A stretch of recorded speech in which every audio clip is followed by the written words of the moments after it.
First item on the agenda is for the executive report, and we have a couple of action items. Review of the university mission statement.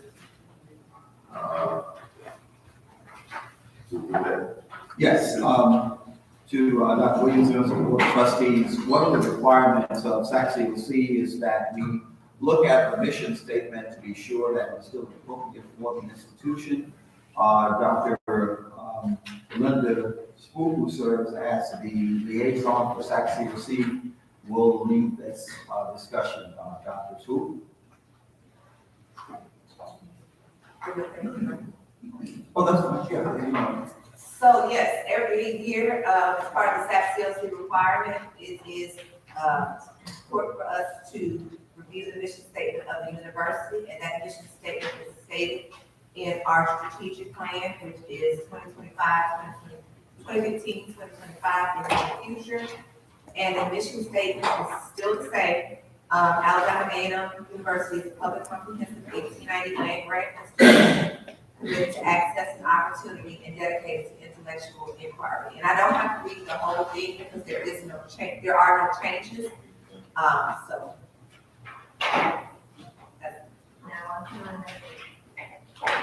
And for the record, it should then be indicated that the Board of Trustees reviewed the mission statement and found that it was still appropriate and there was not a need for revisions and or changes. Give the motion to that effect from the committee. Yeah. Mr. Burns, Zoom can't hear the speaker. That's on you. They're listening to it off of your mic, your laptop. Oh. You have to have your mic open. Okay. All right. Dr. Williams had asked for a motion by the record.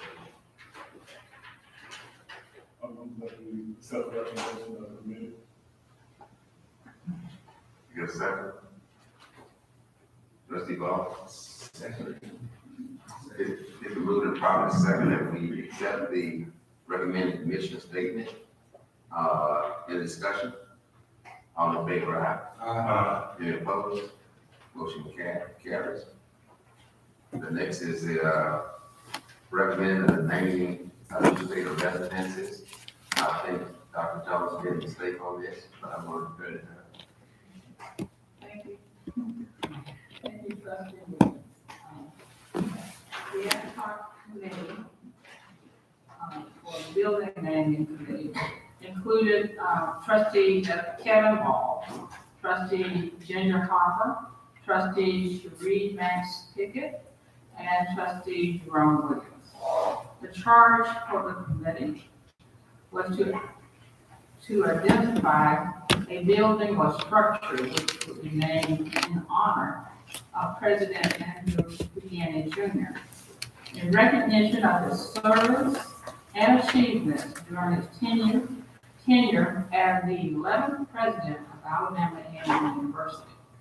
The committee met via telephone and made the following recommendations. The structure identified: the newest dormitory, located on Meridian Street, was identified as the building to honor the works of President Buchanan. The building is shaped like an H and is located across the street from the duck pond, which was recently renovated and restructured to be an amazingly serene mirror lake named Legacy Lake in honor of the 9 First Ladies of Alabama A&M University. This project honoring First Ladies was established by First Lady Abigail Miriam Hamilton Buchanan. Helped to raise over $250,000 for scholarships for deserving students at Alabama A&M, many of whom were recruited during the famous bus tours, which she traveled with President Buchanan from Huntsville to Mobile numerous times during their 12-year tenure. So the committee recommends that the new dormitory be named the Andrew and Abigail Buchanan Living and Learning Complex.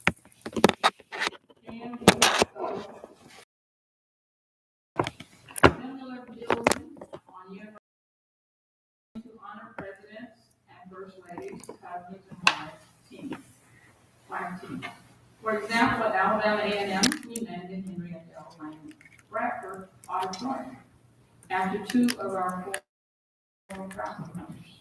At Auburn University, the J. and Susie Booth Performing Arts Center is named in honor of the former president and first lady of Auburn. And likewise, the Douglas and Beatrice Covington Center for Visual and Performing Arts at Bradford University was named in honor of their former chancellor, who was also our former sixth president and first lady of Alabama A&M University. And so we submit this recommendation to the board for consideration of this naming opportunity.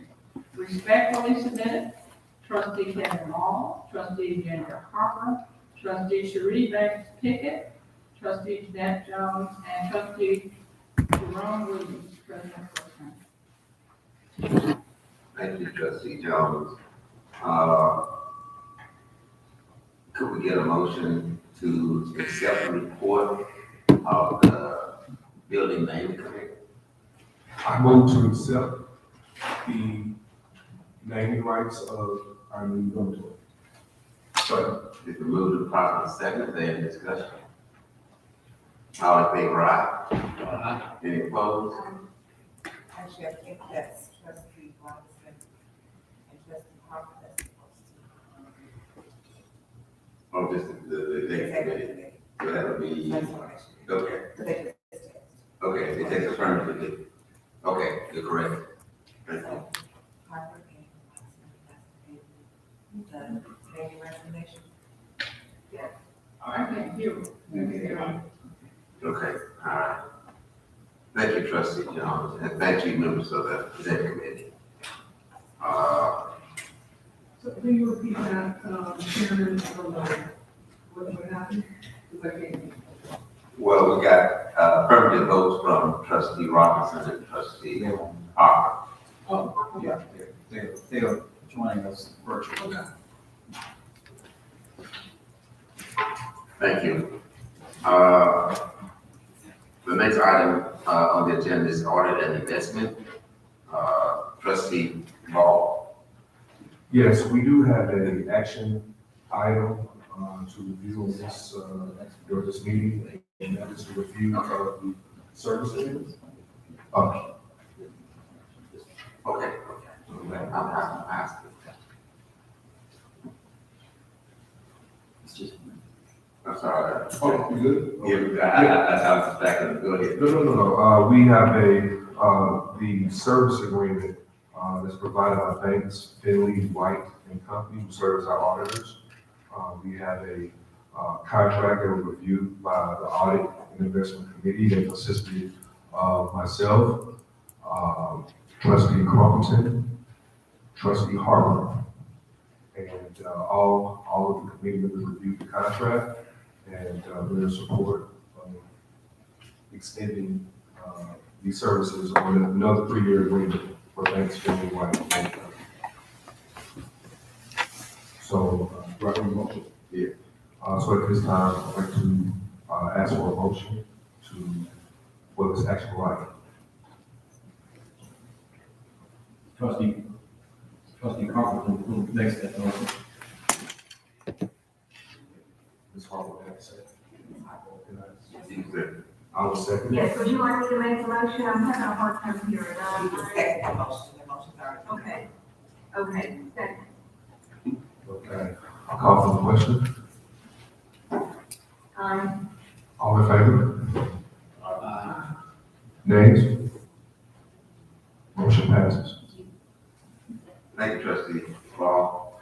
I overlooked an item that is implemented only, and that relates to the president emeritus status. Some universities grant that by the board upon retirement. It's in Dr. Giddy's contract that he'll receive that status. So it is not required that we do that. This for information only. Know that he has earned emeritus status. Emeritus. Emeritus. Thank you, sir. Business and finance, trustee Harper is gonna have to jump off in a little bit, so trustee Crump is gonna lead this for us, and he's gonna be assisted by Dr. Batiste.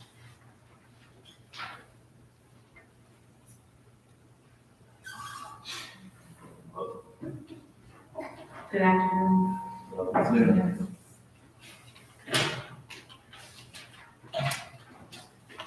In regards to business and finance, first, we'll take a look at the following information. We begin with the university finance update. Of course, we'll go as follows. Keep going. Regarding the financial update as of August 31st, 2020. It's take the action item first and then go back to the. Okay. Line. The only action item that we have in the business and finance is the removal of the line of credit. Currently, our line of credit established in 2014, $18, is still sitting in place as it should be. And we were requesting at this time to just remove the line of credit to extend it for another year. Who haven't submitted this side? Trustee Harper, trustee Watts, trustee Hackett, trustee Banks. Chair, I would like to make a motion to approve the continuance of the line of credit.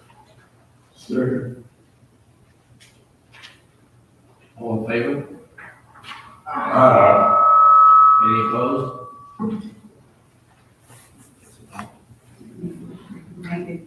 Let me address the second item, and it really should be provided only for information, item only. The particular tier and scales of the bond out to the particular tier board of creating the salary numbers based on the study that was done, and we brought that to you at the last meeting. What we've observed in the concert with Provost Williams and others, we are still having some challenges in some discipline areas. So we asked the consulting firm to go back, take another look at that. And so we bring this to you as information because when we have had the opportunity, we just got the results in yesterday, when we've had a chance to have discussions back in affairs and go through it, we will probably then create another tier, things like artificial intelligence and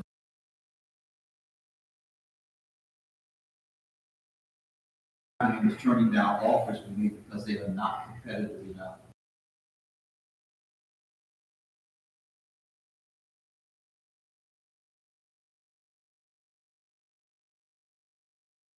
It has budget implications in the sense that there could very well be existing faculty that we will need to go back and retroactively address those to October 1st, which is the beginning of this year. So we bring this basically for information so that you'll be aware that there is going to be created another tier to try to address those areas where we're still having difficulties getting back to those. We thought that what we've done was competitive enough, but we've just had offer after offer. What mechanism is in place to go beyond the tier allotment to attract or bring in that superstar that the tier salaries just might not be at? I want to be very careful how I respond to that. What it would require is creating an endowment. Such was requested for a certain institution in the state as a part of the budget process. And if I recall, the budget process was to provide $50 million to create an endowment for STEM faculty at that institution. That's what it would require. I don't feel comfortable saying what institution or what elected official, except to say that is how you're going to have to be able to provide these salaries, because you just can't do them from the operational budgets of the university. There could be some, funding mechanism. You have to have some- the operations budget. Yes, that you can augment those salaries and be able to supplement. Thank you, sir. Okay, now, Dr. Keys. Yes. Thank you. First, we'll take a look at the update on the financial status as of August 31st, 2021. It's just showing our general fund area for state funding. We are pretty much on par. You can see we had a couple of upticks in certain areas due to the CARES funding that allotted at the time. And also a significant increase in indirect costs due to research projects. On the next slide, is showing the demonstration of auxiliary services as of August 31st. Also here, you see slight changes, of course, in our revenues when it comes to housing. That's mostly due to our regulations with CDC due to the COVID impact that's going on campus and how we are to our maximum capacity with that, as well as all our other expenditures due to auxiliaries that will be utilized by the end of this year. Next, we'll take a look at the HIPAA report. And as you can see, based on the packet that was presented, we are in line to utilizing all of the funds that was provided to the university for the inception of the pandemic. Recently we had round 4 awarded as of August 2021. And I'm going to put the slide there. Keep going. Keep going. So as of August 2021, we had an additional award recently in our HBCU funding status, and of course, we're on par to utilize all of it and complete its utilization towards the campus by the end of 2022, which is when it expires. Next, we'll look at departmental updates briefly. First one is the controller's office, a couple of initiatives in there. Beginning with our SAP Concur initiative that we're attempting to launch in 2021. We are in the process of finalizing the information that we need to do that launch, and we have been conducting numerous training sessions on campus in anticipation to get our campus ready for the change in our travel portal. Also, QLIS and Mailnet, with our student accounts areas, based on the information provided for fall 2021.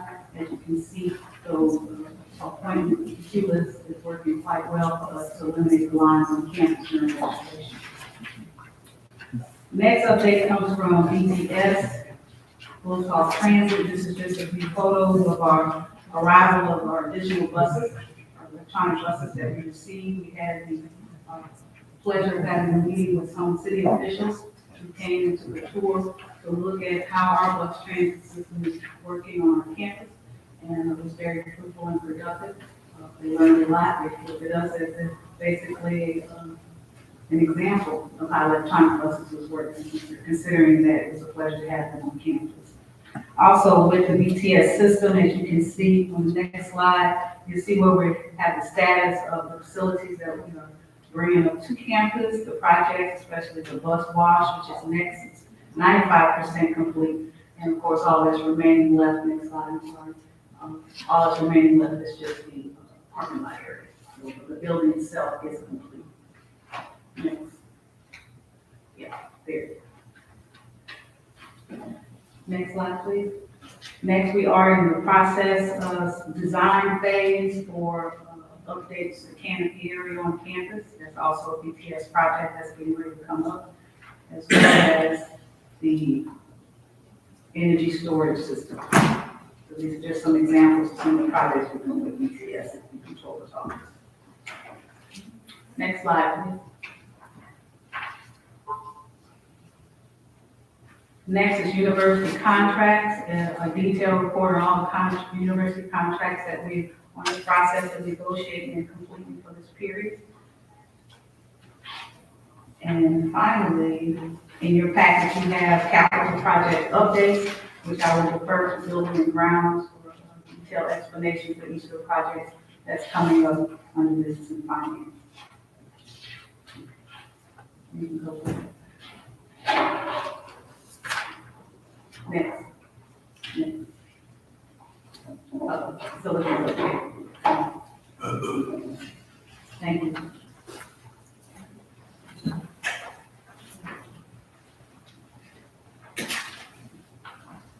Good afternoon. Good afternoon.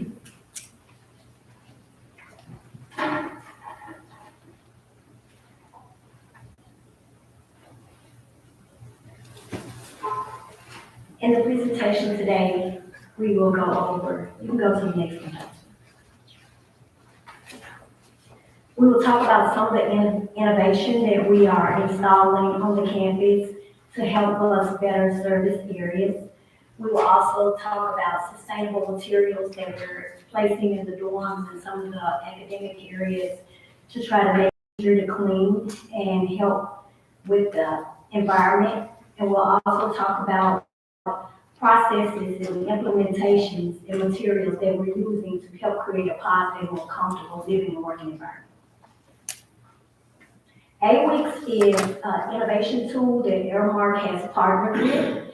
It is, if some of you have been to the airport, you see that in the restrooms, you have those monitors on the wall where you push if you need some soap or you push if you need some attention. Well, that goes directly to a telephone employee that lets them know that that area needs to be serviced immediately. If it's not serviced or responded to, I will get an alert that says this needs some attention immediately. It's been this way for 6 minutes or 4 minutes. It also helps us track assets.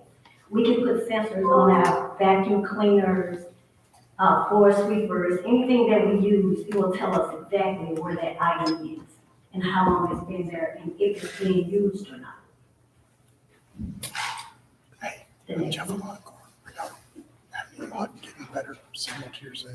This slide is our work order completion rate. It shows you how many work orders we receive and how many of those we respond to. And it actually gives us a good view of how we're doing on the campus as far as work orders and maintenance projects. Go Spot Check is a process that we use to inspect buildings for cleanliness. We have partnered with Mr. Shipp. He has a person that will also be involved in this process. It's a handheld device. You go in and it cannot be manipulated. You have to take a picture of everything that you say is good or bad. So if you go into an area, it tells you the GPS location. You have to be present in that area. So you can't do a Go Spot Check for the School of Engineering in the School of Business or at home on your computer. It has to be done inside that building. And it just gives us a complete snapshot of what's going on and how the housekeepers are doing, what trends we see, how can we improve that area, what's the focus we need to be targeting at that time. So what is your data showing you as far as these spot checks on, as far as completing this in the dormitories? It's showing us right now that we need to do more floor care, because most of it is floor care. I'm seeing a lot of walls where things will come off walls. So it aids in letting me know that I need to put projects together and get this done. We've already implemented. Are you guys doing spot checks on weekends? No, we don't. On the weekends, we just clean the door. The reason why I'm asking that is probably an area of focus you might want to look at. Once you analyze it, I think you'll find for yourself, many of the students apply on weekends. So that might be a good idea to include that. Okay, we can do that. Over there. So, I know you're on the dormitory, but, is there something that you do for the stadiums too? That's for everywhere. That's just not for dorms.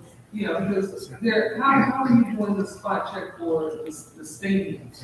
It's loaded into the, I can show you on my phone afterwards as well. It's loaded into the database. So you just pull up Boys Group, and it has all the street numbers, the restrooms, the outside restrooms, we've identified them by, you know. Yeah, because I've had issues, with that, it's two of your games. And, I'm still one of those that, should Airmark doing everything, right? I think you guys were overwhelmed during homecoming. A couple of things happened, we get people, the suite was not even. From the last game that was sitting there, I took pictures and I also shared it with the chairman, who said he would have a conversation with Dr. Beanie.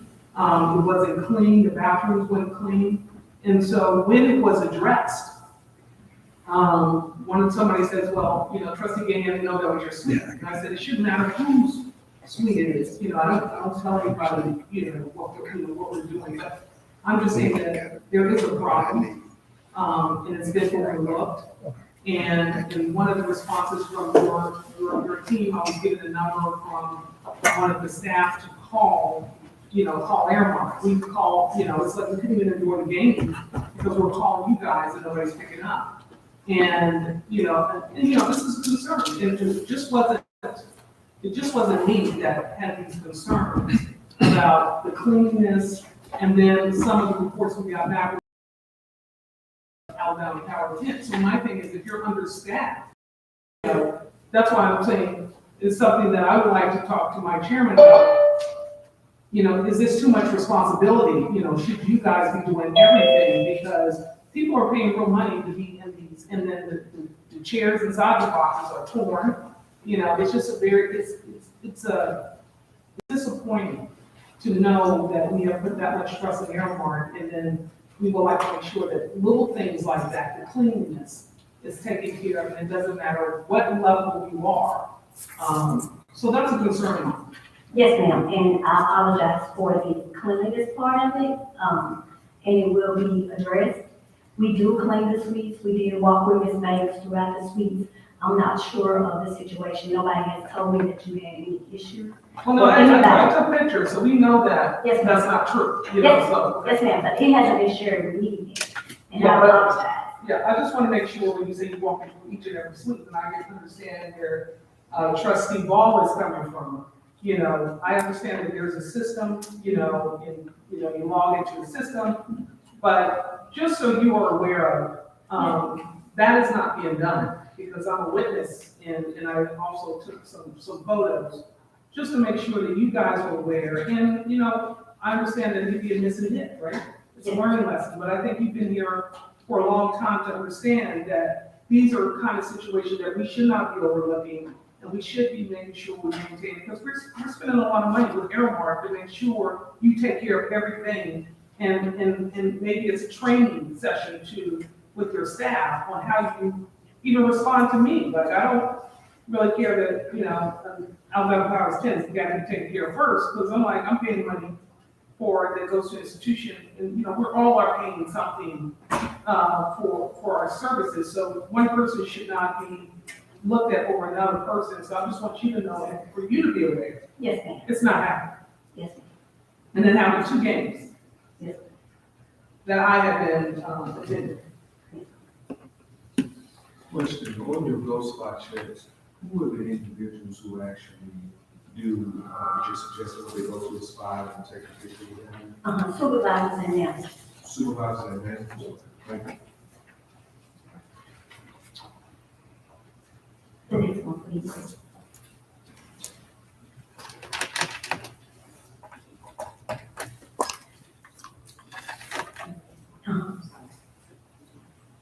We've partnered with Dr. Clayton and Airmark Recruiting, and they put some initiatives in place to assist with the student engagement with the internships. They are working actively together to try to find employment for students through Alabama A&M with Airmark partners. And so far, some of the activities that they've done have been successful.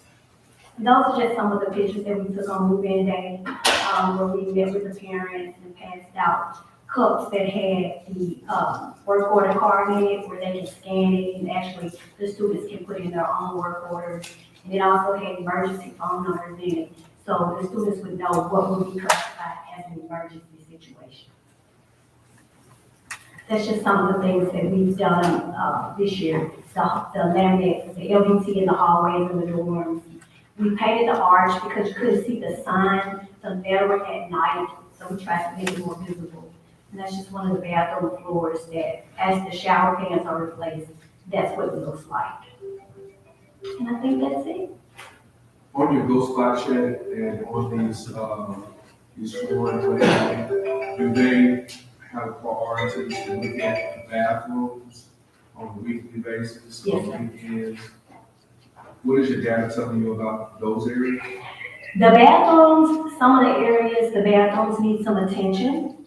Some of the areas, the bathrooms are okay.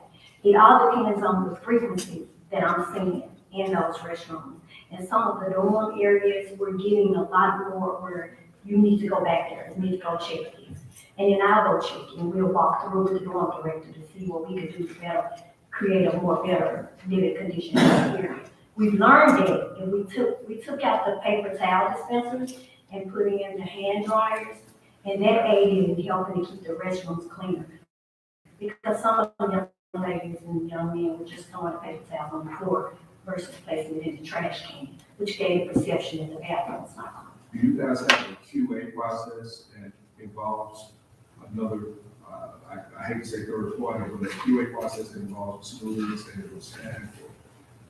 Just to kind of outside of this data that your managers are telling you, is there a QA process that involves the stakeholders where they can share with you real time? Because I understand a lot of times you're not going to respond to surveys. That's just, we get it.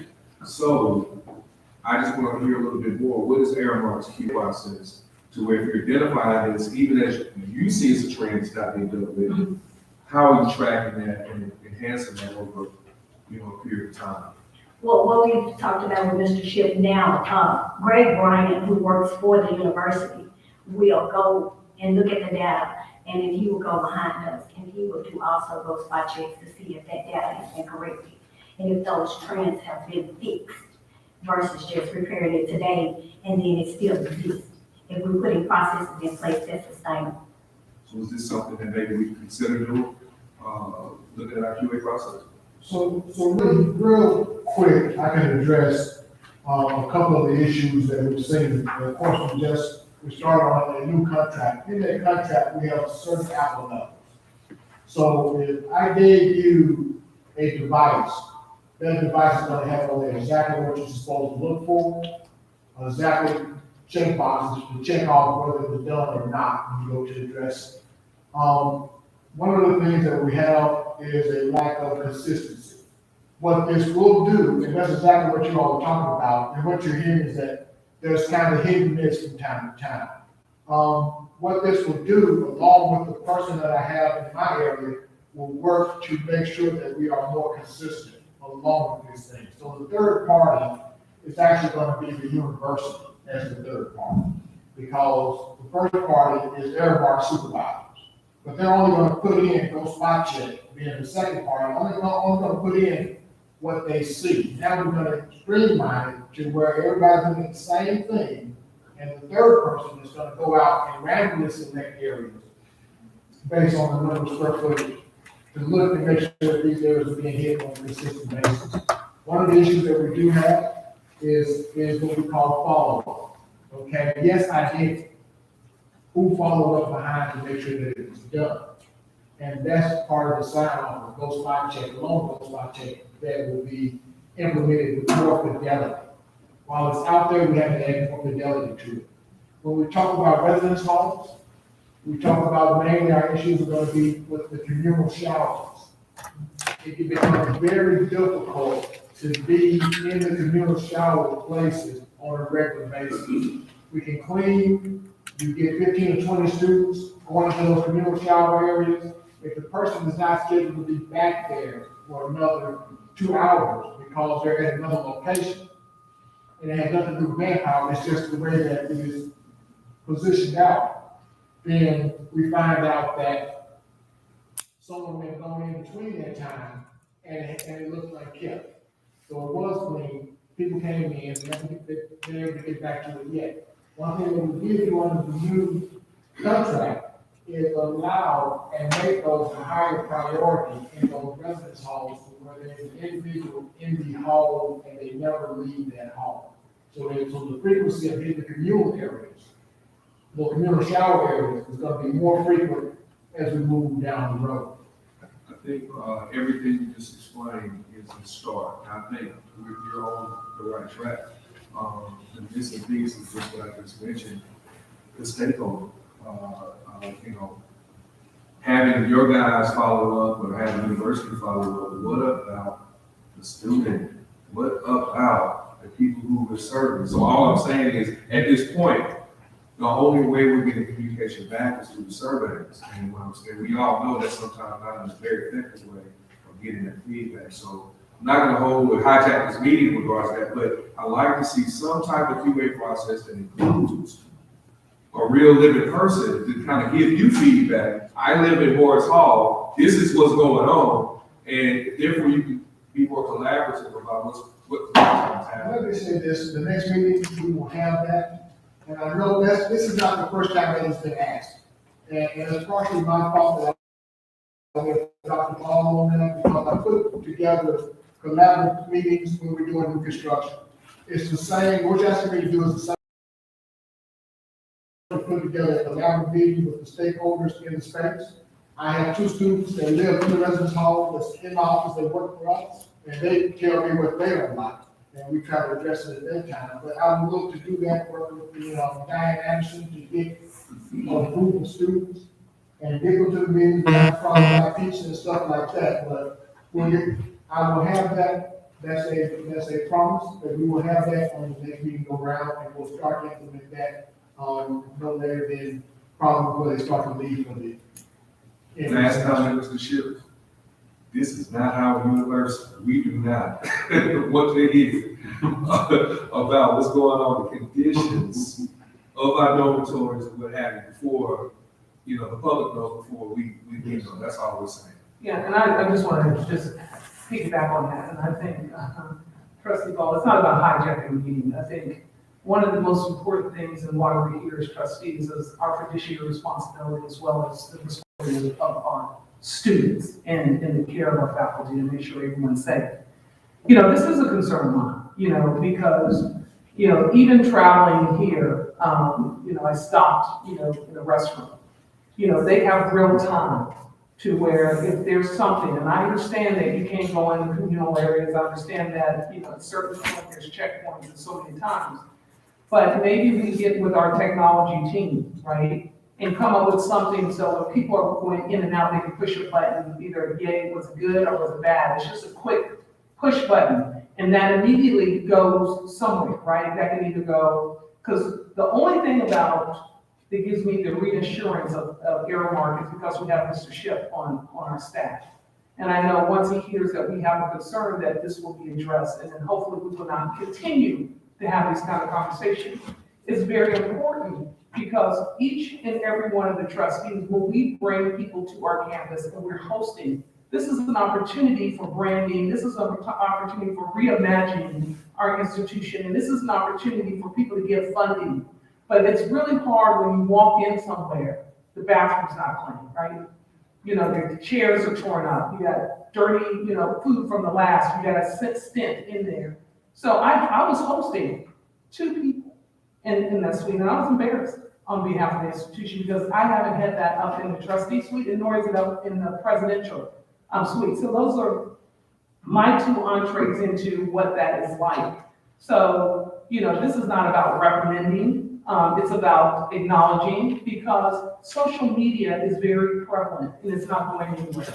And just one photo, like if I was to take that photo that I took in that suite and posted it, that would have ignited something that we probably would be trying to find a PR team to do crisis management. And we do not want to be in a situation where the students are upset and they're rioting because they have a voice. And if we can tell just by social injustice, they are speaking and they are marching, and that it will be a problem for us. And so it is important to take a look at that. And I think this is something about not hijacking a meeting. This is something that needs to be addressed because we as an institution are paying money to make sure you do this right, Caramar. And so this is a notice.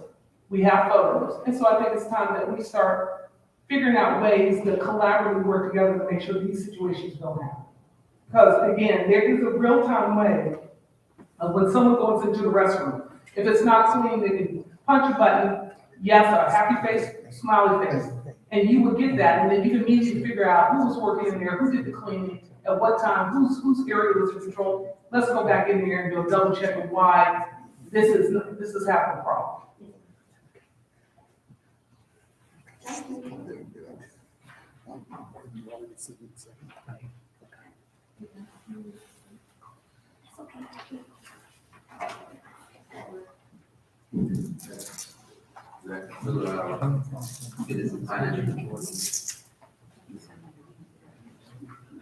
Thank you, for appreciating Trustee Covington, business and financial report.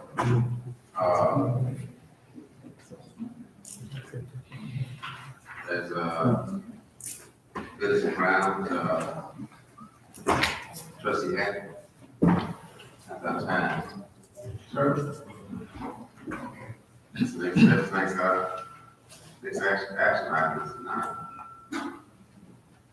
No, there's no action item. Yeah, there was, yeah. So it has schedule, which is good.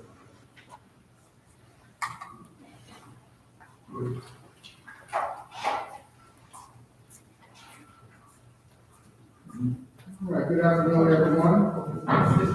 Looks like we're moving pretty good on time. So,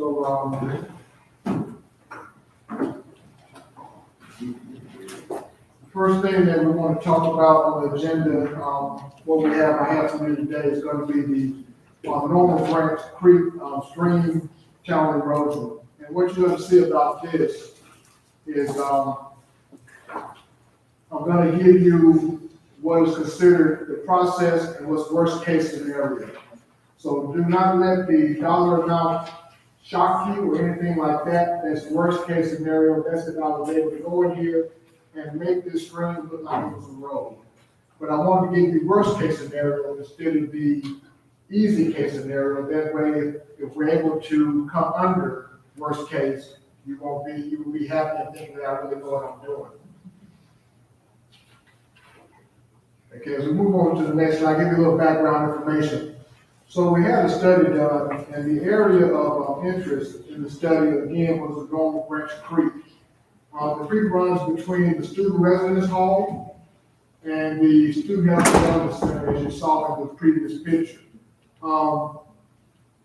If we continue to allow this channel to erode, eventually we're going to start to impact both of the facilities, one where we have a mechanical system on one side for the residence hall, and on the other side, the paving and the driveway for the wellness center. Next slide, please. Again, this is just a quick look at exactly where, you see that red area down between the wellness center and the residence hall, that is the area of impact. But the actual creek runs back into the trees and it connects to the creek that's coming off of industrial, where you see the erosion of industrial as well.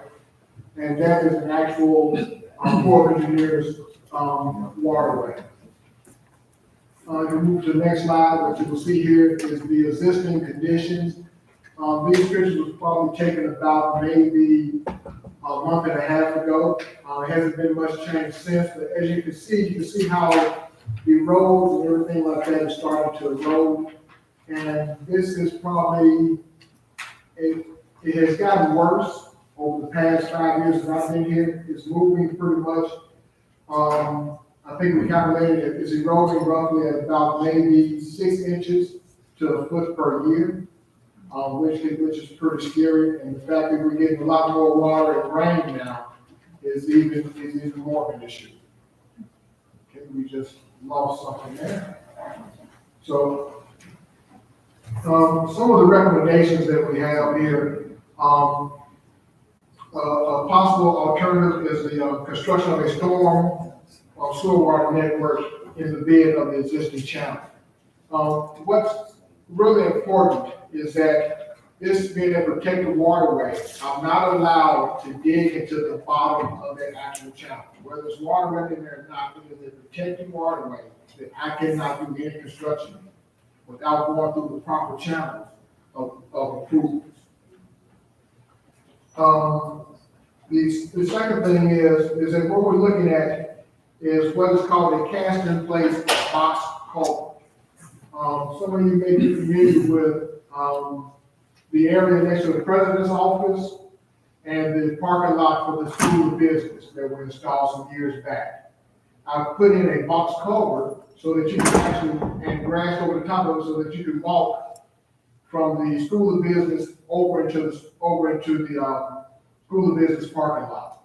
You know, if you recall, there used to be a fence there that had a big drainage ditch in it. You know, that was, You have a picture? I do not have a picture of that. But that drainage ditch looked exactly like the erosion that we see here. That box culvert is about $3.5 million.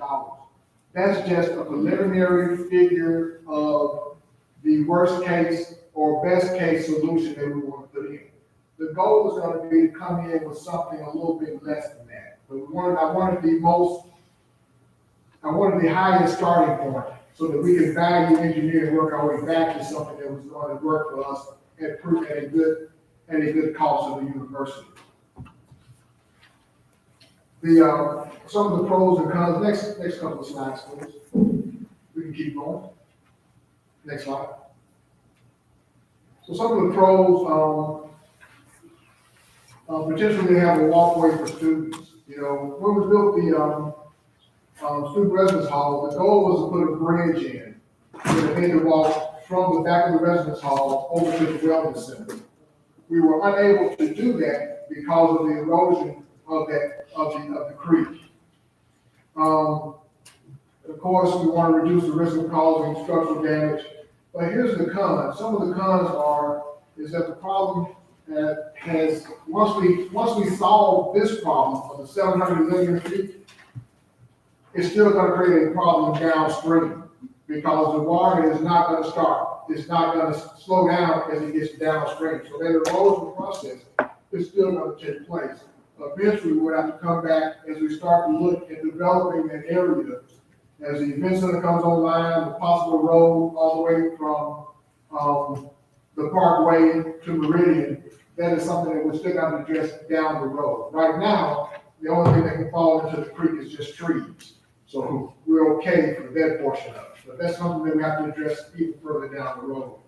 We can mitigate some of that by putting in what we will propose, and this is just very preliminary, because we haven't really come up with a true design yet, working with civil engineers of exactly what's the most cost-efficient way to stop the water,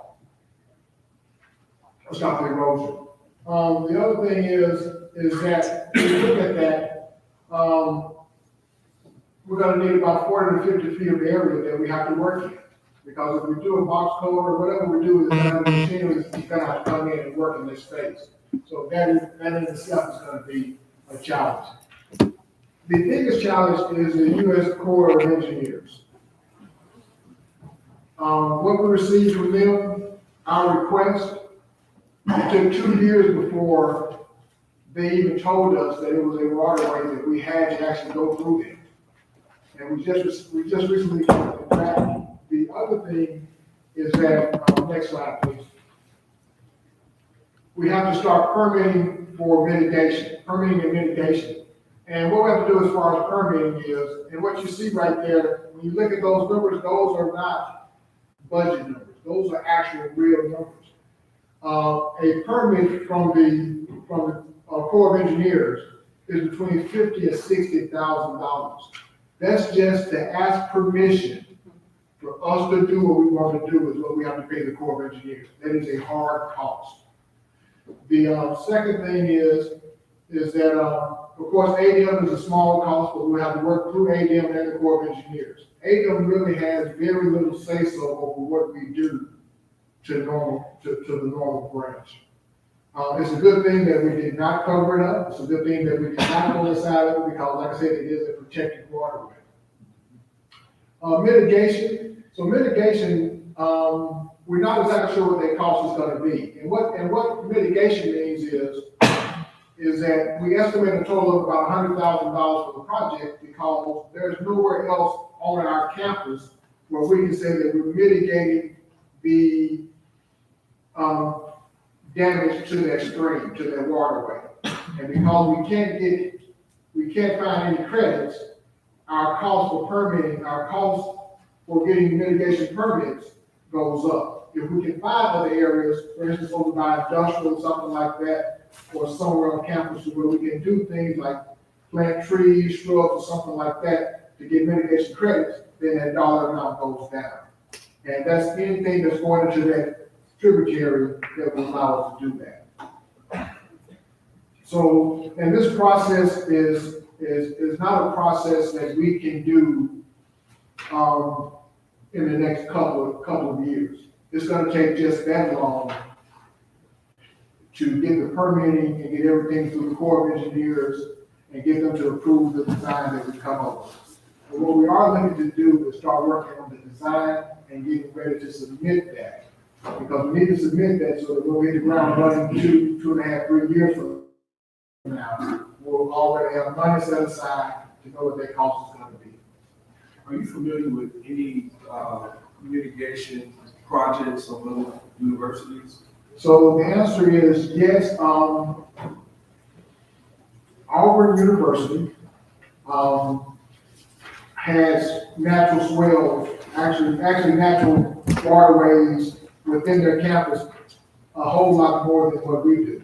And they were having erosion problems, and they were able to do stuff to put in, if you ever seen it, it's rock inside of a kind of a mesh, a netting.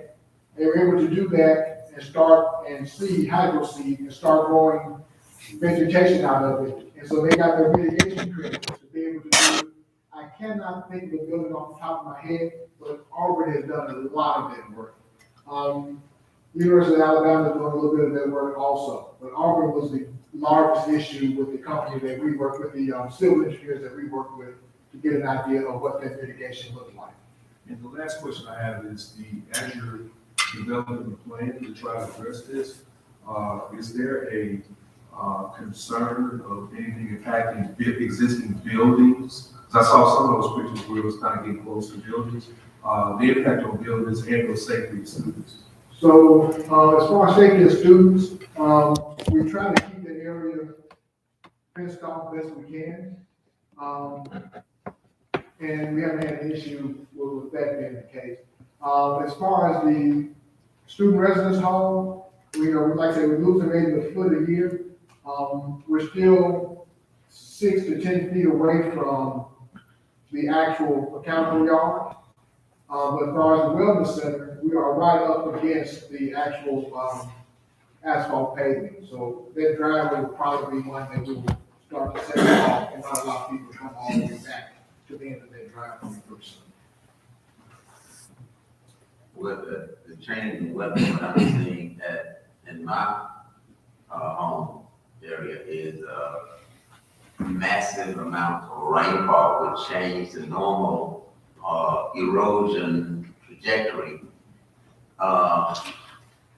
There'll probably be some funds available in the climate change nomenclature or stuff coming forward, because this is something that is being impacted at such a level that I think there must be some funding out there somewhere we can identify. You are correct. There is funding out there, and part of what we work out with the consultants is how we look and how we go after that funding. But before we can go after the funding, we have to have the permitting, we have to have the design, we have to have the approval, and then the funding.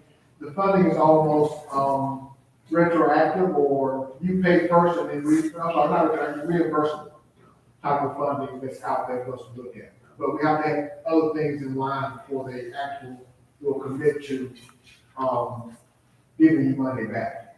Any way of temporary covering or walling to the degree that may be that permitted? Yeah, so what came back from the Corps of Engineers was that we could do anything we want to do as long as we don't touch the bottom of the creek. And there's no way possible to do anything without touching the bottom of the creek. But they say you can't touch the bottom of the creek, you can't excavate it, you can't let anything fall into it, you can't do anything to upset I believe it's called the hard pan of the creek. So about the only thing that we could do is hopefully go in there and hydro seed and hopefully some grass will grow. And that doesn't give us much leeway with the amount of water that we have going down through this stream when we get hit with that. Mr. Shipp, it sounds like if we're that close to the wellness center, and it takes 2 years to get a permit, and it's leaving at a foot a year, time is not on our side of this.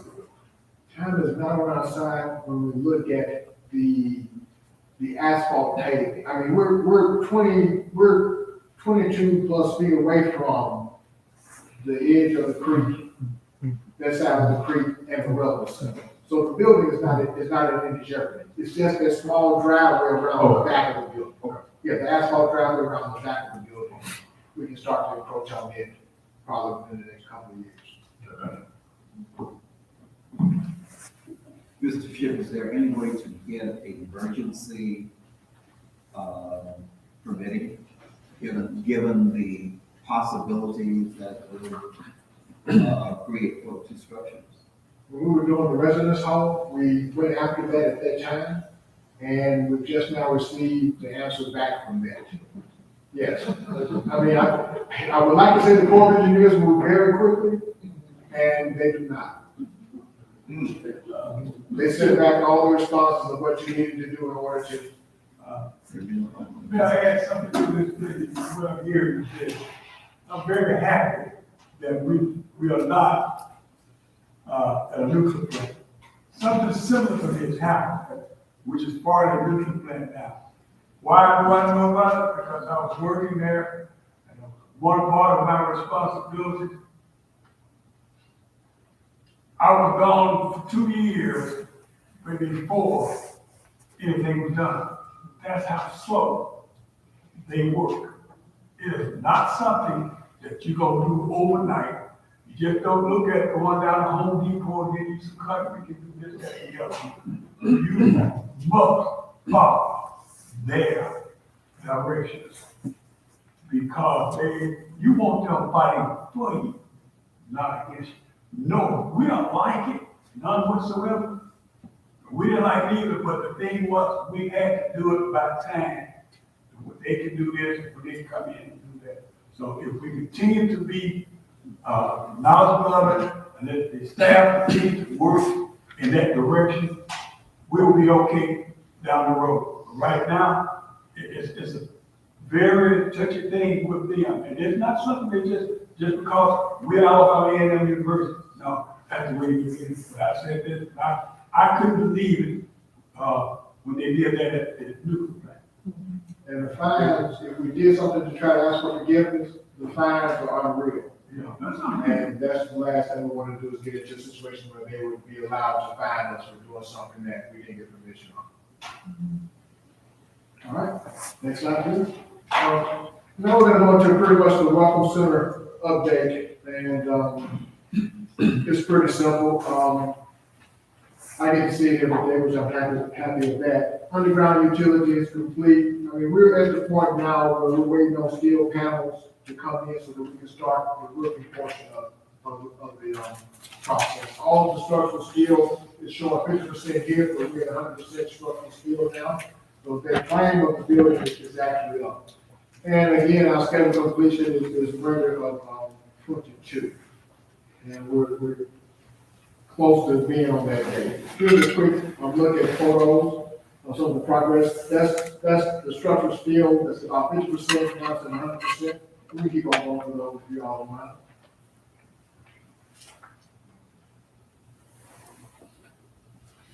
Event center update is, the building is really, and if you're up there for the game and you thought it was taking shape, it is really taking shape now. The monumental stairway is complete. All the domestic water lines and everything like that, power lines, all connections to Huntsville utilities, all the Huntsville utilities infrastructure that was promised us has been put in and in place. Top out is fairly complete. We're hoping to have top out. What top out means is that we actually have the building in the dry. We have the roof on the building. All the steel is done. That took a little bit longer than what we anticipated because of some things that didn't.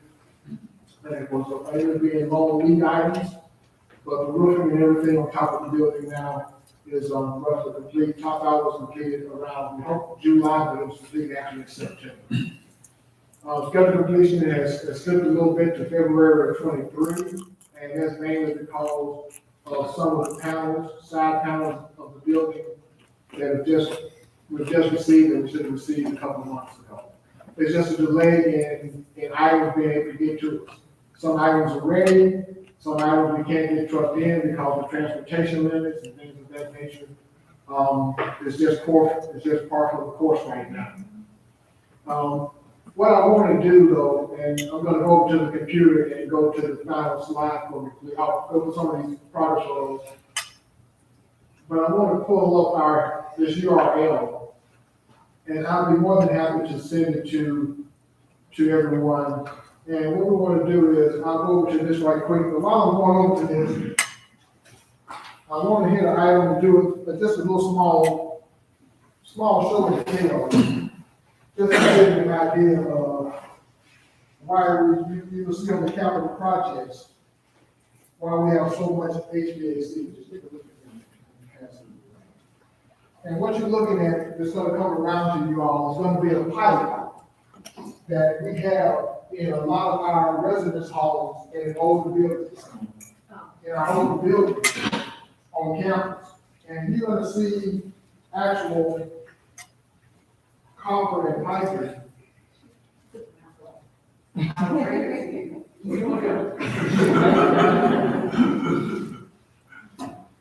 And so what you're looking at is copper piping. This copper piping that sends water to our air conditioning systems, our air conditioning units inside of our building. If you notice, it's very clogged up. And because it's clogged up,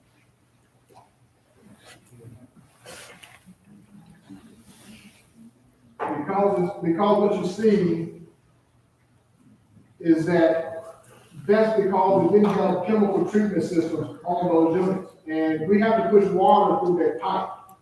So you can imagine the clogging that pipe and us trying to get water through that pipe to provide cooling into our student residence halls, into our administrative buildings and stuff like that. So a lot of HVAC stuff that you see that's a part of the capital projects, that's what we're replacing in order to upgrade the air conditioning inside of those spaces. All your fees will have some type of unit like that to make sure the pipes are clear. Yeah, so now what we have chemical feed systems. We have a contract with a chemical feed contractor to put chemical feed systems. Well, actually, we have them already installed. Okay. The good part about that, we have them already installed. The bad part about that, when you introduce the chemicals, now stuff starts to break loose. Yeah. And clog up first. So what I'm trying to get to up here, I'm having a hard time to see it. Oh, there we go. And what this is a time lapse of the actual project. And what I wanted to show here is just give you an idea, and it's easier, it's hard for me to kind of manipulate here, because I cannot see those little words that are here. But it shows the time lapse, and let me see here, I'm trying to get to the other view, I'm sorry about that. Okay, there we go, let's look here on. Which one says the entire project, is that it? There we go, so here's the entire project, this is what I wanted you to see. We're about to, I'm getting you up to date, as of today, this is what this building is looking like. And if we could do it that fast, I would be through tomorrow.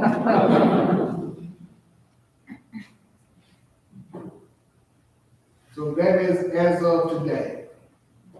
So I'm very excited, I'm very happy. This is gonna be a very nice center. And anytime you all come down, I can give you a hard hat and throw some work boots.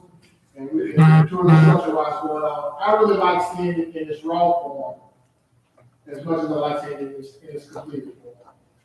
Are we on schedule? We have slipped by, we actually slipped by for maybe a couple of months.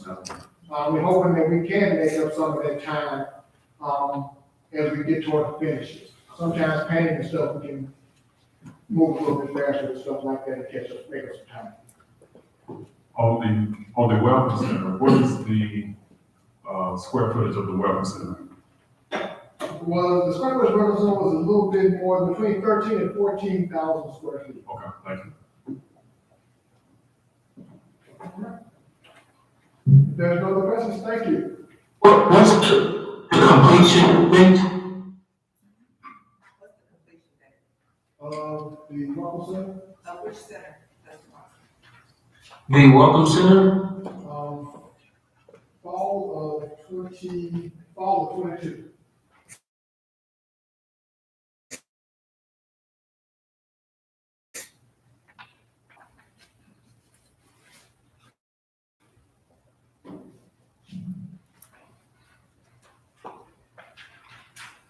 Trustee, have your, Yes, sir. buildings and grounds. Trustee Pickett, text me earlier, she's gonna be a little late, so trustee Watson, you got it?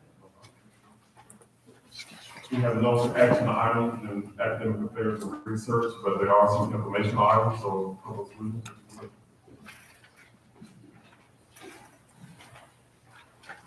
Thank you. Good afternoon, Chairman and trustees. We have a few very quick informational items. Certainly won't tarry long, but we do not have any props like Mr. Ship brought. But our first informational item, we update you on our instructional delivery and distance education and what we are doing and what we are and where we plan to go. And then we'll have an update from the College of Education, Humanities, and Behavioral Sciences, followed by the College of Engineering, Technology, and Physical Sciences. Dr. Lynn Walton and Dr. Zinta Dean. So, Dr. Jackson.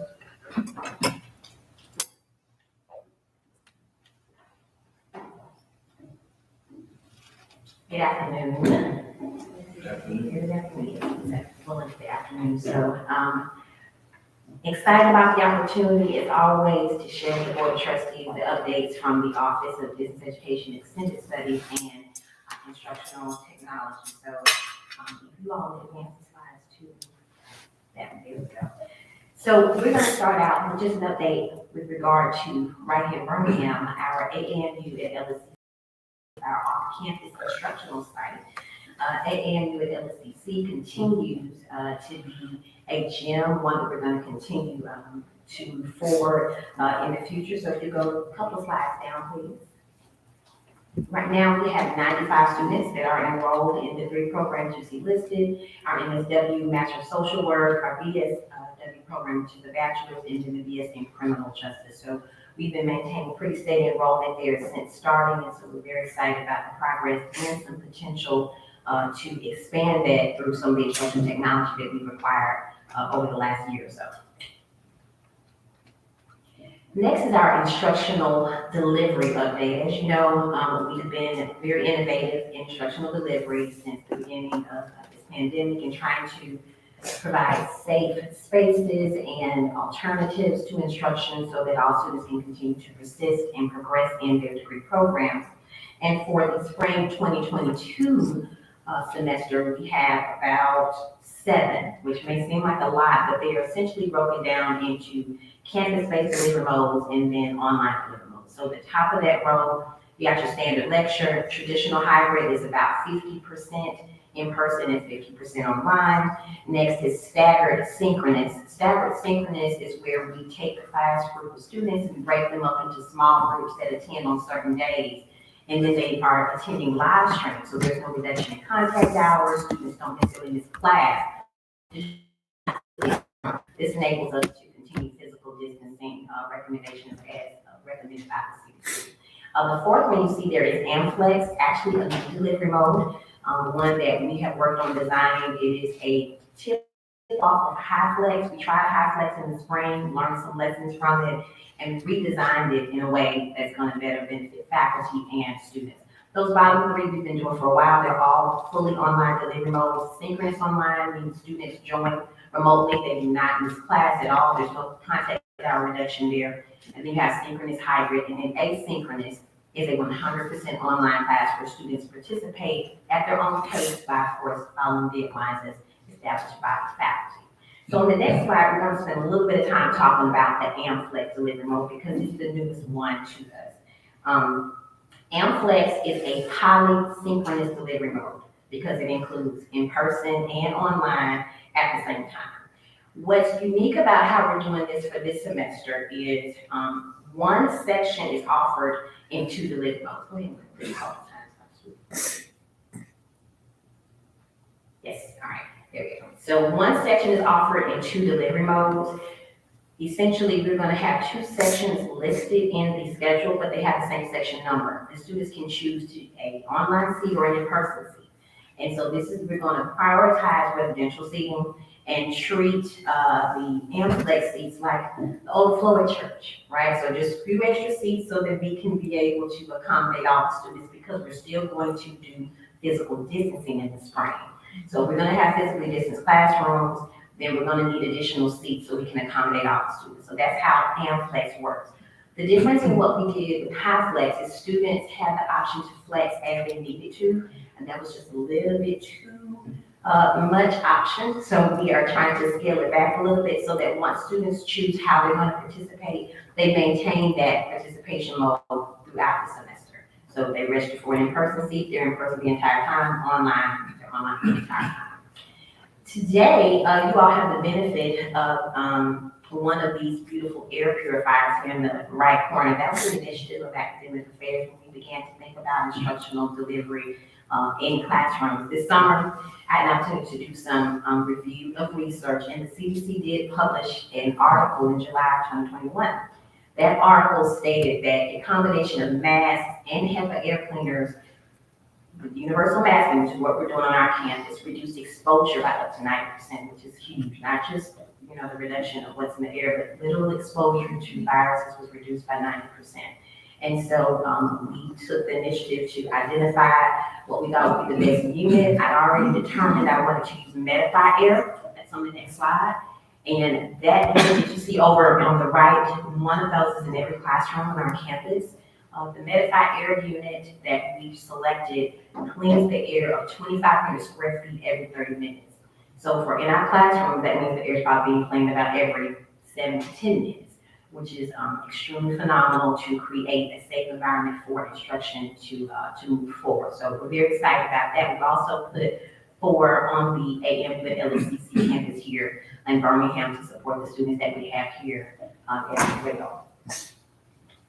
Next is our educational technology update. I did come before you and talk about the acquisition of the 86-inch ViewSonic interactive displays. We have about 65 that have already been placed. You can go to the next slide.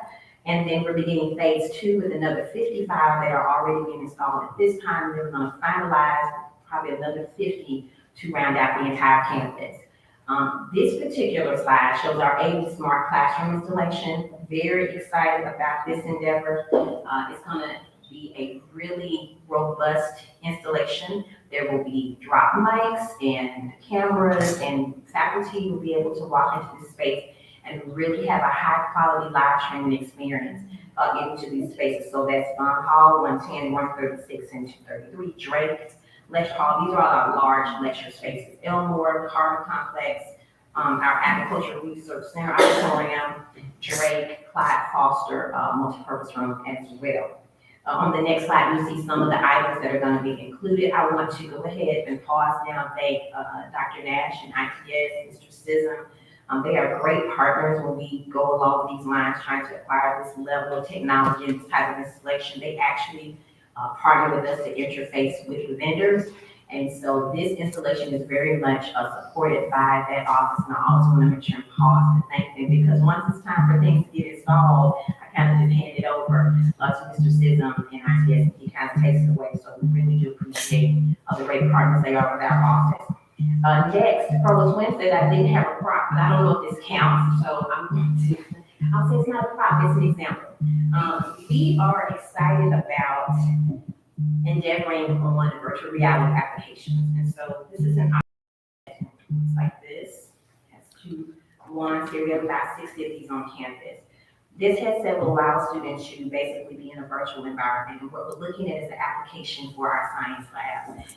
My dear Dr. Jones, she's constantly talking about the premium of the science lab space, and we really want to prioritize it for science majors. But you may have other majors who need to take biology 101, right? So not 103, which is what our biology majors take. We want to equip the space to have just an Oculus lab, which is just, it can be a regular classroom. It doesn't have to be equipped like a normal lab.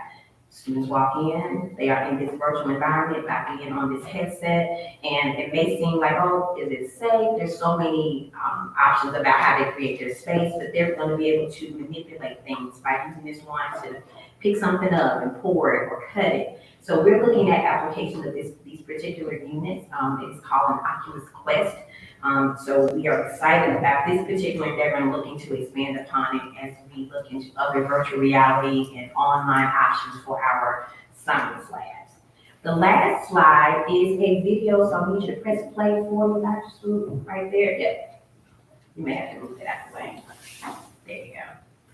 This is an update on our e-learning labs. Our e-learning labs have undergone a great transformation. What you see right here is a Revolution Light board. This glass board enables faculty to create content by being behind the board. So you see me there, I'm behind the board.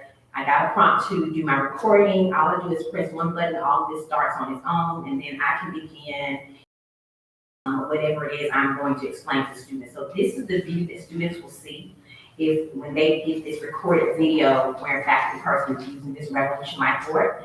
So we are so excited. We actually hosted some faculty yesterday to show them how to use it. So we've got a lot of people interested in creating content using the board. This is our one button studio. You see the little white disc on the corner. You press on and everything turns on. And the display looks just like this. The faculty, all they need to do is pull up their PowerPoint presentation, then begin to record. And then we can post this awesome digital content inside our classrooms that we're offering, aiding the online classes or even our campus-based classes as far as supplemental instruction is concerned. So we are so excited about everything that we have going on. We, of course, appreciate the support of the president, the board, and all those officers that work with us to make sure that instruction can move forward as we move through this kind of new time. So thank you so much. If there are any questions, I'll entertain them at this time.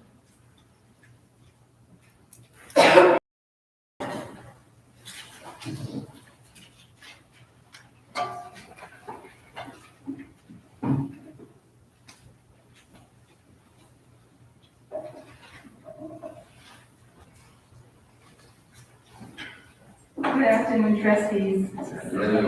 What Dr. Jackson didn't say was that one she showed is fully functional in the College of Education. Yes.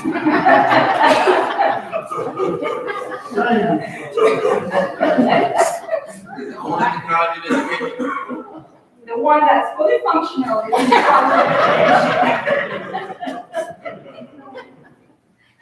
Okay. I would like to share with you some of the work that we're doing in the College of Education, Humanities, and Behavioral Sciences. Recently, $1.1 billion funding grant from the Department of Health, Resources, and Services. Two of our very junior faculty actually worked on acquiring this grant. And through this grant, we were approved by the Alabama Office of Apprenticeship and registered to do apprenticeship with our students in the graduate program. I dare say that this is the first of its kind in the state of Alabama. We are the first university to launch this apprenticeship program among graduate programs. Through this, we will be working with 19 counties in North Alabama. And the overall goal is that we're providing services to underserved communities, medically underserved communities, and those that are specifically affected by opioid use and other substance use disorders. Could you move the slide, please? For the Department of Social Work, Psychology, and Counseling, we are developing a virtual skills training lab. This virtual skills training lab is also funded by money from the CARES Act. And what we're trying to do is to reduce the amount of time that students spend traveling out to internship sites. Also, during the pandemic, we learned that we needed to find other ways to have students to do internship. And so this lab will have simulation experiences to support the students in their practicum and their field experiences needs. Could you move this slide, please? One of the simulations that we have is very, very new in the field of education. And this is a software, and we are contracting with a company called Immersion. And what Immersion does, and this is so interesting. What Immersion does, I don't know if any of you are TV watchers, but there is a new show on TV where what Immersion does, I don't know if any of you are TV watchers, but there is a new show on